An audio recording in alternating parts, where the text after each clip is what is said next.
great day on the beach. The sun is shining, the waves are crashing, the birds are birding. Mel, you do realize this isn't a nude beach, right? But you're naked.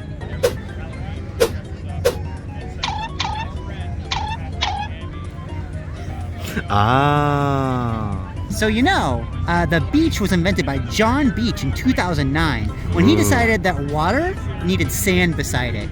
And anyway, What the fuck? Did you touch my feet? No, you don't have weirdo? feet. Oh, you're right. Hey, what the fuck is that? Is that fucking trash? Ooh, I love trash. Let's take it home. Yeah. Oh boy. Whoa. What the hell? Is that a Luigi board? Is that a Ouija board? If it's a Luigi board, we could kill a CEO with it. Let's take it home.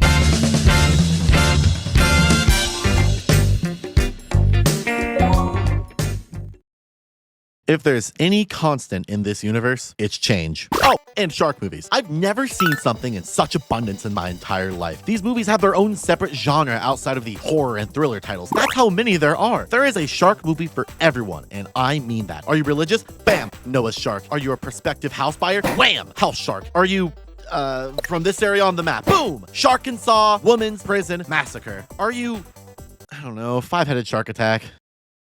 Santa Jaws. When I was growing up, I loved seeing these all over the place on the Sci-Fi Channel and in the bargain movie bin at the local quarantine zone. I was there for the premieres of all 6 Sharknado movies, and I've wasted so much of my life watching these "they're so bad they're good" movies throughout my life that I think I deserve some type of award. Naturally, this whole trend started with Jaws, a movie that set the standards for the shark kills people so people kill shark type of flick. Then there were 3 more, and no one really remembers those because ouch. Where did my weird interest in shark movies come from? Well, I've always had a bit of love for these types of movies. I'm a sucker for something low budget that I can make a few goofs on. But back about a year ago, I was watching Shark Tank. When searching for it through very legal means, I discovered a lot of wacky shark-related titles, and one caught my eye in particular. Sure, I may have been curious about Trailer Park Shark and Sharktopus vs. Whale Wolf, but the one that I fell in love with at first sight was our friend here. This is where we introduce today's main character, who is concealed for plot reasons. What do we do with it? I think we gotta play with it. I've got a big old guitar pick with a hole in it. You wanna try it? Oh, yeah. Oh, spirit of the Luigi board. What's up with the weird rash on my butt? Sugma? Sugma? B A L L What? S Sugma balls? These nuts. Oh, I'm sorry. I'm not an evil ghost shark. I'm an actor. Ghost shark. Well, what movie were you in? Oh, it's nothing. It's no biggie. You shouldn't watch it. No, it's good. It just don't watch it. I'm not. Oh no! It's haunting me! Oh. Yeah, all right.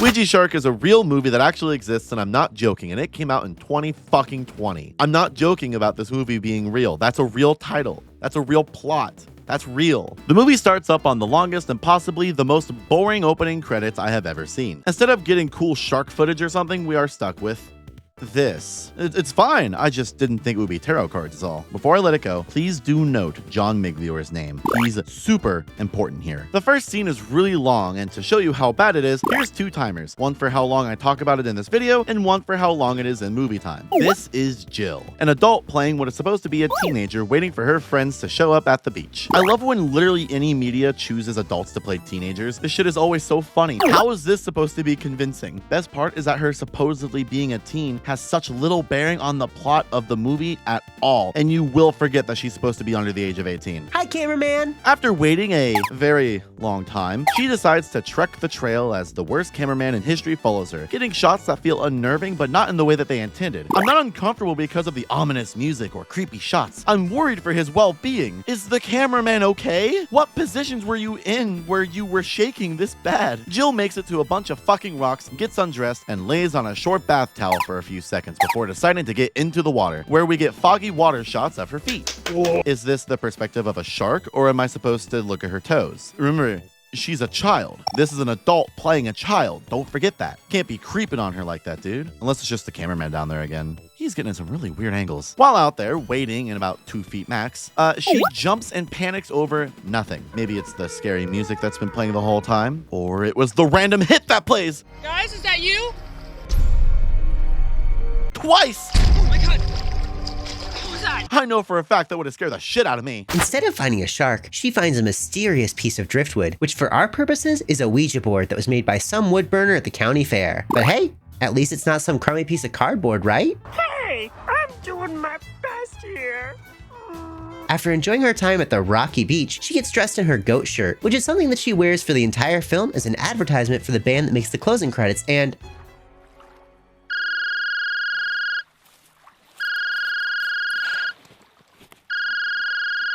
Yeah, what? sorry, you called me. So I answered and I got really mad. Her friends are already headed to the place they're staying at, meaning that she was waiting for nothing. Great, how far are we into this movie?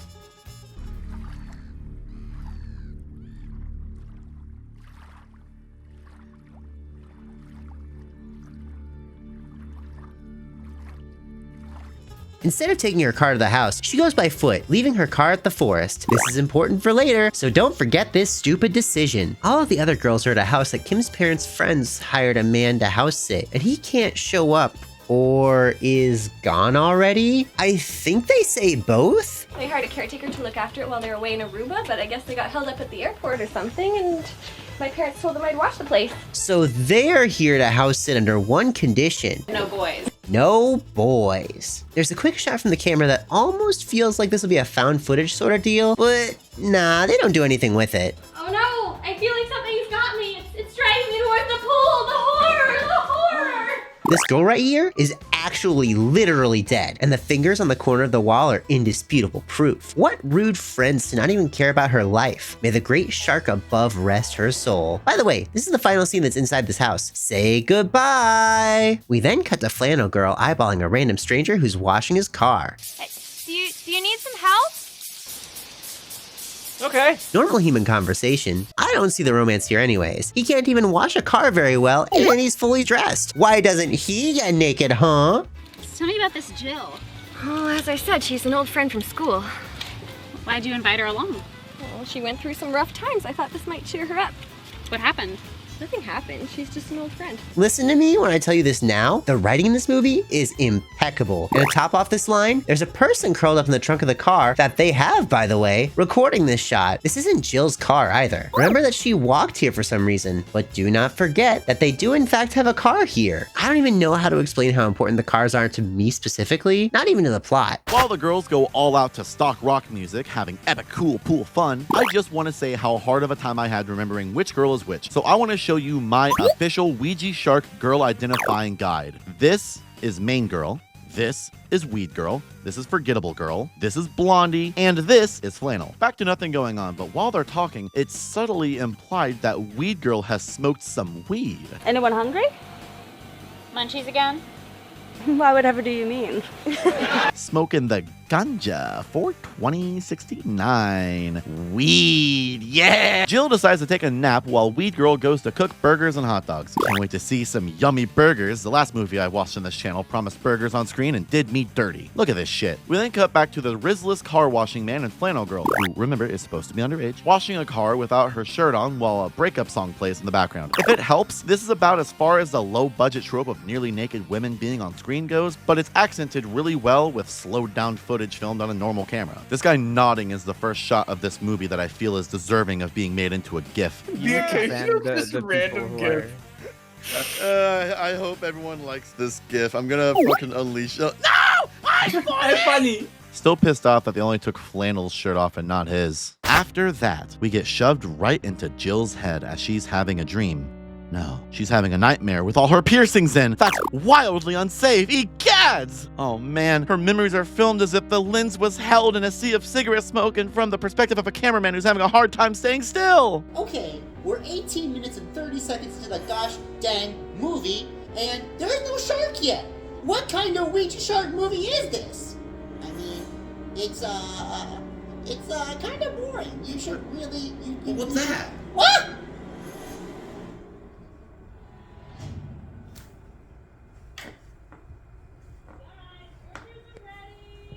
It's okay, buddy. It's not that bad. Even the best actors have to take bad jobs, and this is just one really, really bad job. It's a really, really bad job. What the fuck? You good, buddy? Let's just hit play. Guys, burgers are ready. Hello? Hello? Do you guys need a minute after this terrifying encounter of the aquatic kind? It's fine, I understand. I'll give you a minute to catch your breath. Just kidding! You've been lulled into a false sense of security, and we're continuing by examining this table. They have clean, crumbless plates that they have supposedly eaten off of. Of course, it couldn't have been a ghost burger dinner if they didn't have ketchup and Dijon. Comparing this to the burger scene in American Poltergeist, this is a point lower. Wanna know what makes it worse? Empty cups. At least Donna Spangler thought to bring out the 2 liters. Empty cups? What kind of party doesn't even have soda?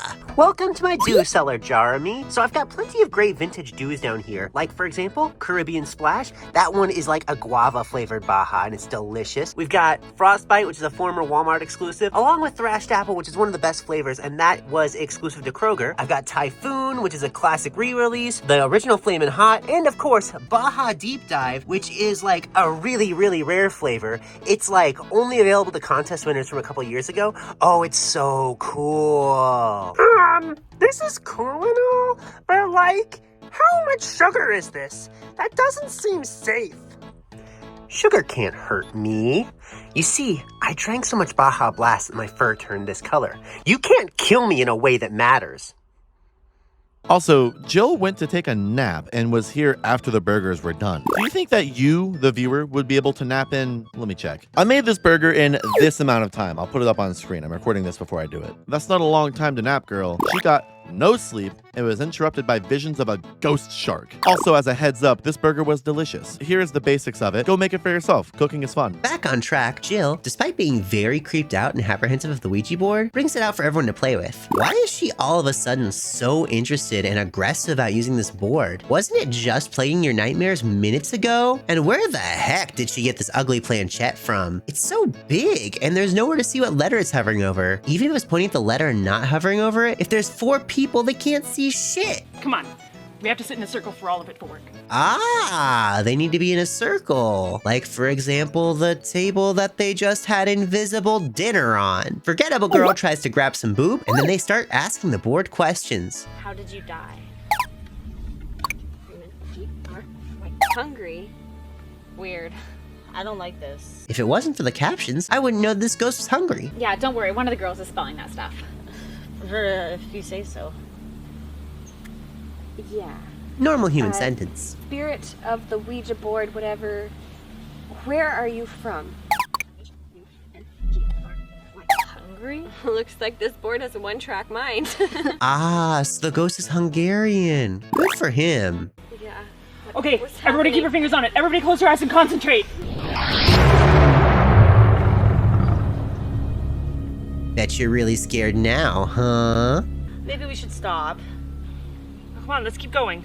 Keep your fingers on it. I know I commented on it earlier, but why is she so demanding about playing with the Ouija board? She was clearly not into it before, but after having a shark nightmare, a shark mare made her so obsessed with holding the fingers of her somewhat friends against a piece of driftwood. So the board stops talking to them after that spooky shark showed up, and everyone leaves Jill with grass on her ass. Later that night, after Jill took a proper sleep, she wakes up, piercing still in her face, and calls her dad. Remember John Miglor? Well, this is him, the single best character in the entire film. Everyone I have shown this movie to has left my life abruptly, but before they abandoned me, they all agreed that he should have been the main character. Dreams can be a doorway to the unconscious subconscious mind. Every single sentence out of his mouth is perfect. He and Jill chat about the Ouija board and how she's been put off by the recent happenings. And no more fooling around with the occult. The occult? Jesus, John, what the hell? The music randomly cuts out as John says he's gonna do some research on the shark board. Dad, you have to believe me. Well, I believe you.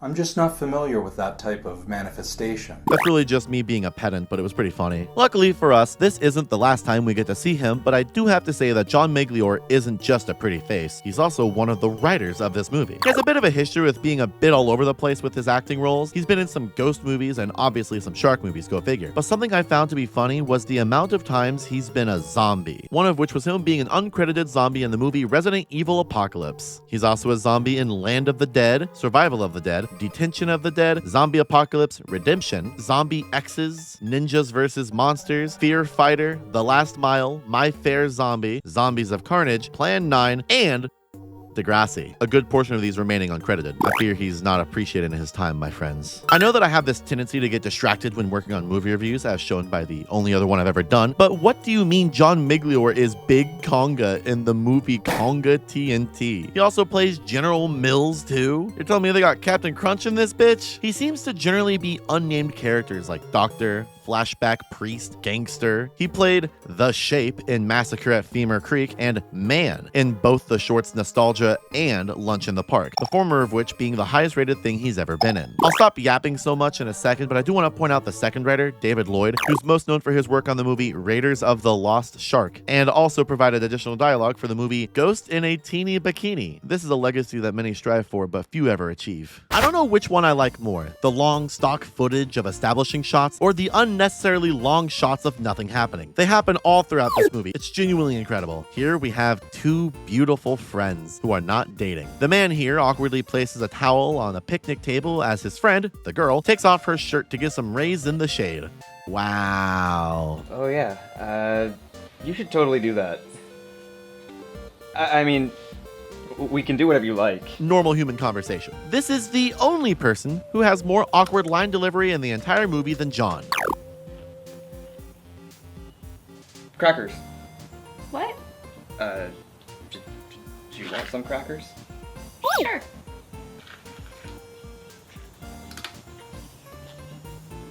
You got some, it happened to me as well. Great flirt, my man. Hey, at least this guy can talk to girls at all. Remember that cute cashier you couldn't talk to? So I had to ask for her number for you? Yeah, that's right. You can't talk to girls, you loser. I'll fucking kill! Well, I wanted to ask you... What the hell is that? You wanted to ask me what the hell is that? What the hell is what?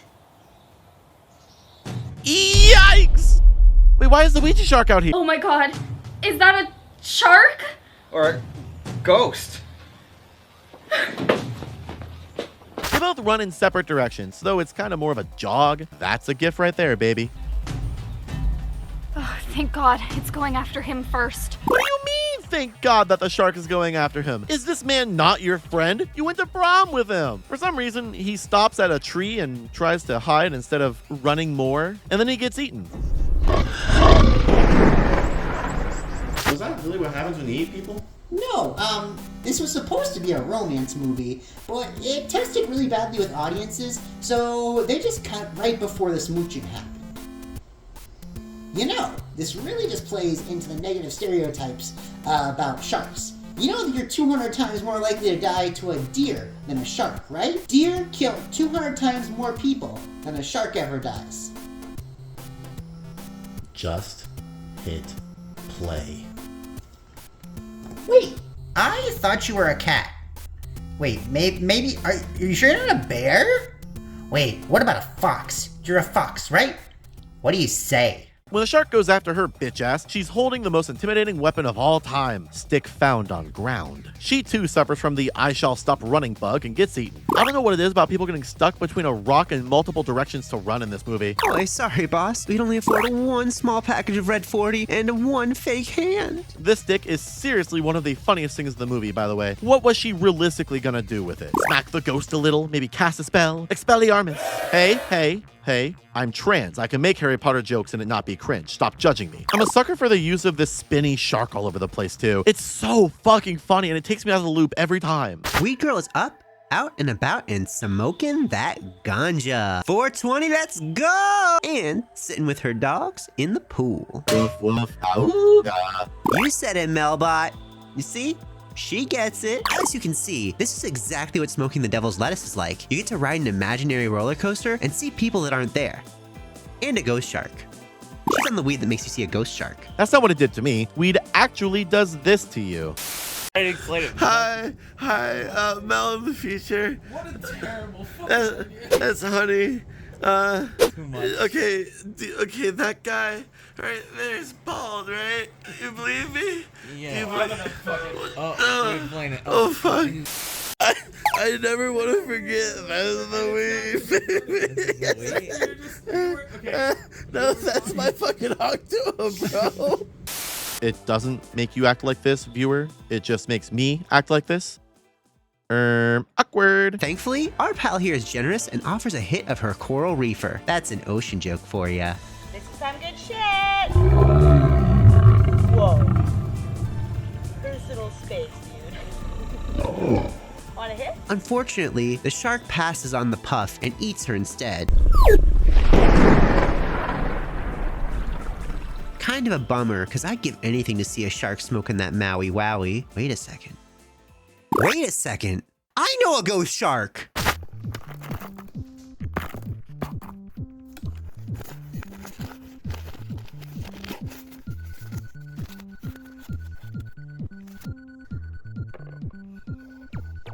Come on, Jeremy. It's the good stuff. It'll have you barking like a puppy girl playing Metal Gear Solid. Oh, what? Playing what now? What? Come on, Shark Boy. Don't you want to try a little lava girl? Well, peer pressure's never served me wrong before.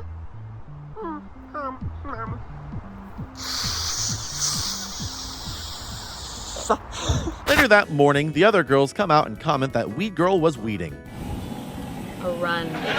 The three not dead / not having car wash sex girls act like they just got mega drunk the night before and have massive hangovers, talking about breakfast. So no brekkie? If it wasn't obvious from the license plate or the Canadian flags from before, the fact that they say brekkie tells me that this is Canadian, or at least they're in some area of Canada. Hello, Canadian viewers. Are the sharks really this specter-like up there? Please leave your shark reviews down below. After another long, uncomfortable shot, Blondie leaves to go get breakfast. How will she go to the store that she said was a few miles away? Will she A, drive, B, get an Uber, C, die before she gets there, or D, walk multiple miles, which is a minimum of an hour and at max maybe 2 or 3 of walking. So it would be more like lunchtime when she gets back. Cast your votes now by buying one of these plushies. She's available for a few more days right now. Or this, either one works. Anyway, if you chose D, you're right. Where did the car go? Where's the car that was outside of the house? None of them have left. I'd be at least a little worried if my car wasn't there. I don't know what it is, but these movies that I'm reviewing have people not concerned about their missing or not working cars. Come back to our dad and good pal John Miglor, who's taking notes from a Google presentation, noting things about sharks and the paranormal. One choosing such an animal as their totem must also be prepared for the spirit's unpredictability and its desire to hunt. Why would anyone want to summon a shark? Why Sharks Are So Cool by Jeremy B. Finnegan? What's the B stand for? The Batman symbol. Anyway, what do you think? I think the Comic Sans really brings out the information. Honey, this looks like a first grader made this. How old are you? 21. You stupid. Using some tarot cards, or what look like tarot cards, he learns that the shark, the equivalent to the devil, is after his daughter, Jill, and wants her dead. While he panics about his daughter's well-being, Blondie finds the Ouija board on her trip through the forest to get to the store. What's it doing here? I don't know. Very few things in this movie make sense to this point, and it's about to get even more confusing. Are you ready? We then cut to a policeman played by George Lucas talking to the mom of the girl from earlier. I don't know if you can read it, but he's a part of the Munster Police. Almost like the cheese. How fun. He kind of downplays her worries about her missing daughter and makes some offhanded jokes before handing her his card, which is actually a slab of the burning sun presented in business card format. It seems Paul Allen's card was forged with incandescent gas. After he gets her to leave him alone, he pesters another police officer to go investigate. Hey Jed, where are you? I'm in the middle of a case. It better be a police case and not a case of beer. I need you to get down to Sarsaparilla Trail. Oh, come on. I'm doing something. What's so important? Missing teens. You get your butt down there, or I'll forget that my wife is your sister and fire your sorry ass. Fine. Accurate depiction of police officers. Loving that instead of hanging up, he slams his phone on the counter of the bar like it was a landline. I don't even know why I come here. I assume it's because you're always trying to look down my shirt. Oh yeah, that's it. Guess I'll see you at church on Sunday. Incredible. He's Christian and a police officer? They did a pretty damn good job of capturing both. Hey, fun fact. Did you know that 40% of police officers are also Christian? It's true. Go look up 40% cops. If you didn't like this asshole, good news. I didn't either. While trying to piss in the stairwell, for some reason, he gets eaten by the Ouija shark with his cock out. Does this mean that the shark is a little gay? Perhaps the shark is a trans woman. That would at least explain eating a person while they're pissing.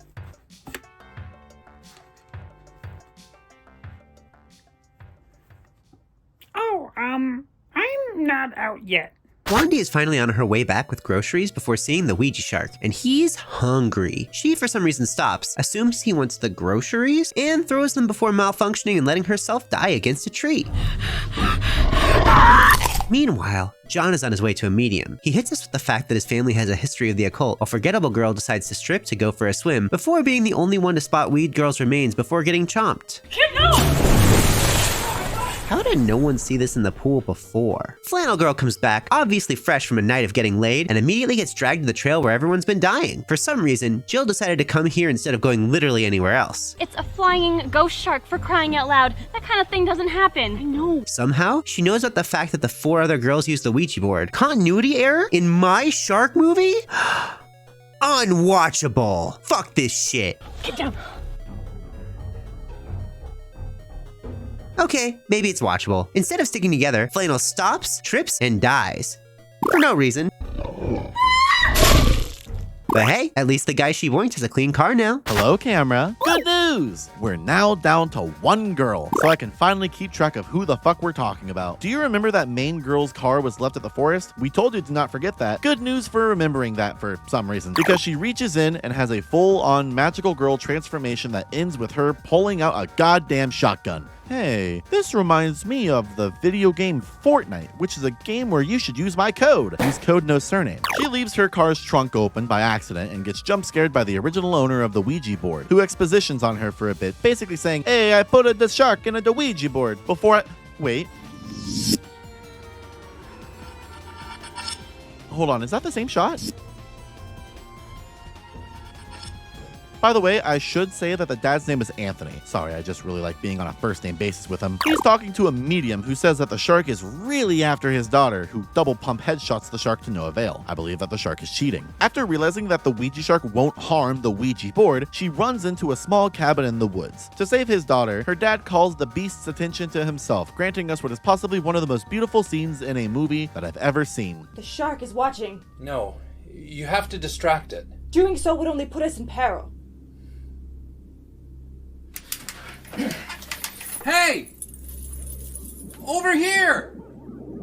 Fresh meat! Come on, you son of a...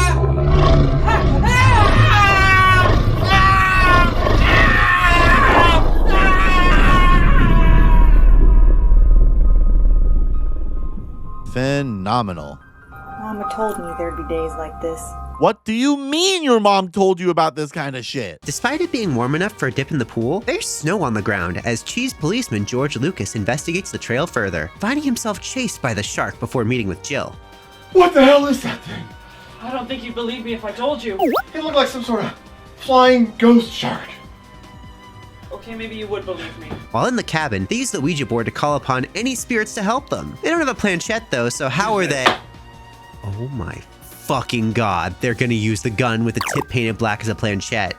That's super legal, by the way. Weirdly, the shark refuses to enter this building despite going through the walls to kill the drunk cop earlier. Her dad comes to the Ouija board, says he loves her, and then gives his final goodbye before...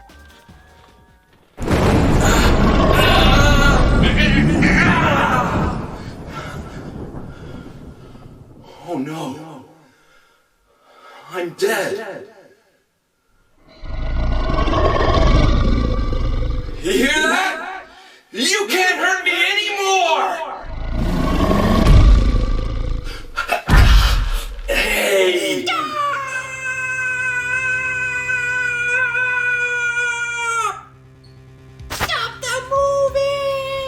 But why? It's just getting good. If you're not gonna stop, then I have to make you stop. Oof! Ouch! Owie! My bones! Oh! Ah! Oh! Oh, fuck. I'm probably dead, maybe. Oh, my glasses. If only I had them so I could see better and could have avoided that. Oh. Training. Mystic Shield! I can't look!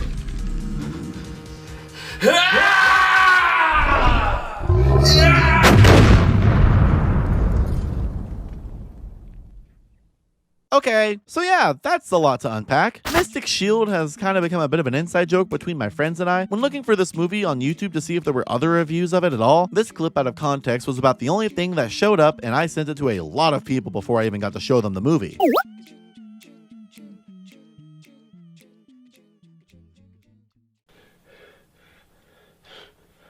What happened?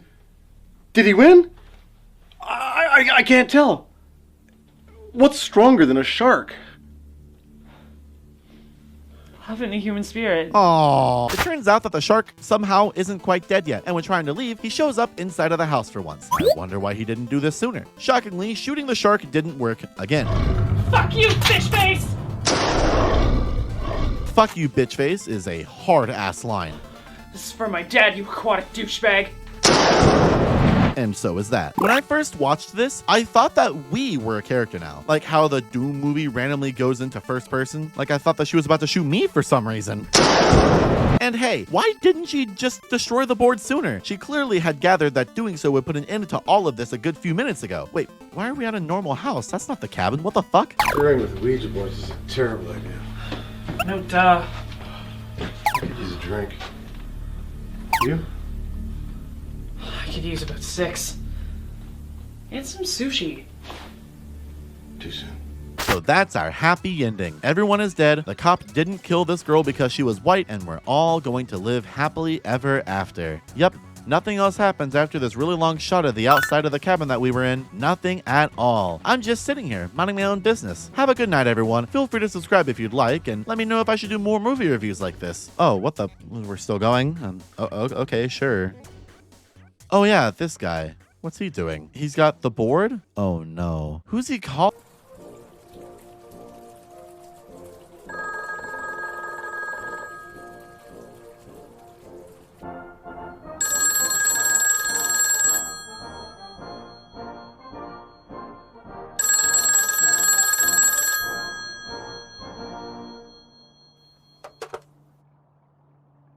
What is it? It's me. Mission accomplished. Everything on the eastern coast has been completed. The project appears to have been a success. Right, I got it. How did the experiment go? It's really important. The experiment went very well, sir. We can expect that very soon it can go worldwide. Excellent. Prepare phase 2 of Operation Ouija Shark. It's going to be huge.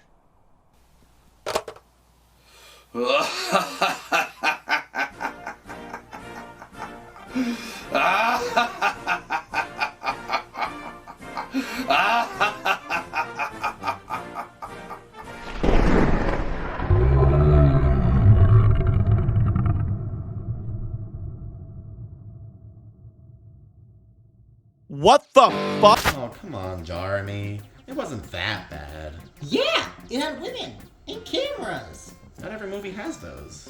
You're right. I think my soul is finally at rest. I can move on to the afterlife. I can feel it. Oh, wait, why am I going down? Ah, it's so warm! Thank God he's gone. Yeah, Jesus Christ, that movie fucking sucked. Yeah, although it did seem like they were trying to set up for a sequel. Can you imagine if they made a sequel that starred the dad after he goes to hell from dying from fighting the shark, but then his soul is saved by his ex-wife who's super duper weird, and that medium that, you know, no one really like cared about? What else would we not want to see in a sequel? A tarot gator. Oh yeah, what if they summoned like a gator with the tarot cards? Wait a second. So, there's a sequel.